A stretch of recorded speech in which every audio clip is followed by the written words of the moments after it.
So I'd like to discuss some details about defined benefit and cash balance plan fees. Paul, we get this question quite often from our clients, and sometimes it's even a concern because they'll sometimes get a lot of, different kind of quotes from various different providers. Can you give a couple more details from what you see in the industry and a little bit more about why they're more, expensive than your typical 401ks or IRAs? Sure, certainly. I think most of our clients understand that these plans are more expensive because of the actuary involvement. But, you still come across people from time to time that assume these are going to be free or a couple $100 or something like that. In the market, you're going to see, our setup fees are going to run, $1,500, give or take, $1,500 to a couple thousand, depending on the client situation.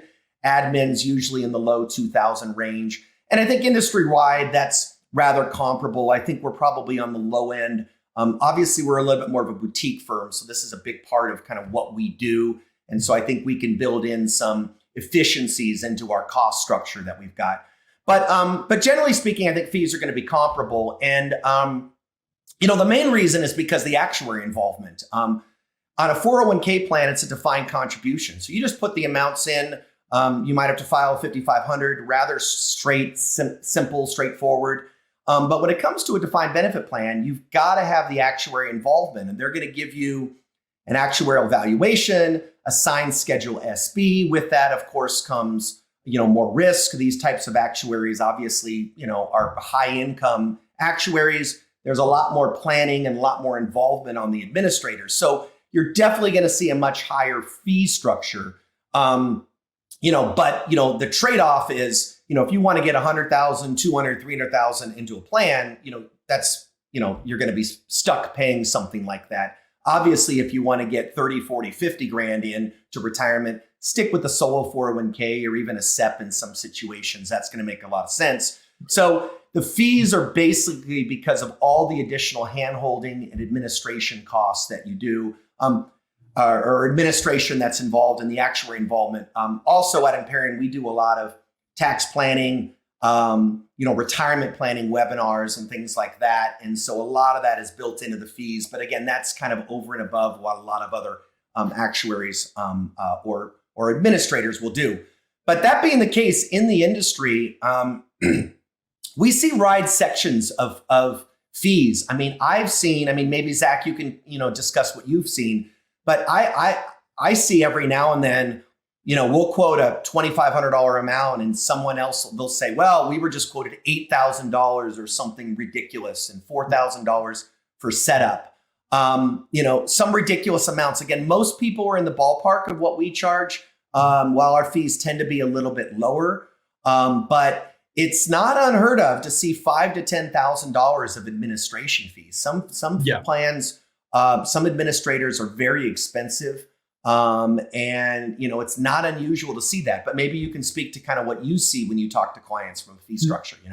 Yeah, precisely. Especially with more administrators where the cash balance or defined benefit plan is kind of their secondary or tertiary line of business, to where they're primarily focused on other lines, tax planning or investment performance and financial advisory. So they're able to charge higher fees and, they're okay with lesser plans on their plate.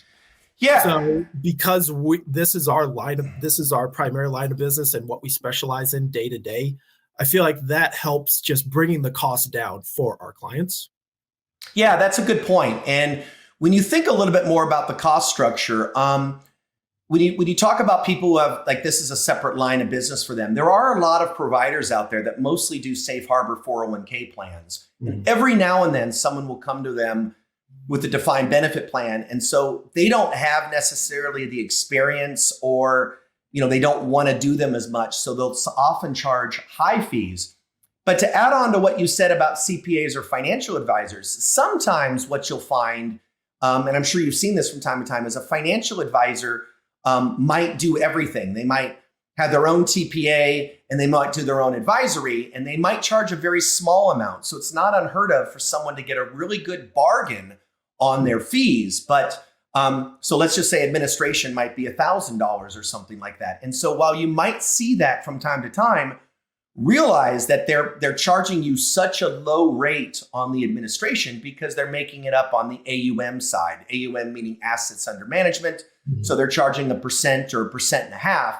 So, they're making $3,000, $4,000, $5,000 from you on the asset side of things. So then they can justify charging you $1,000. So again, wide ranges of fees across the board.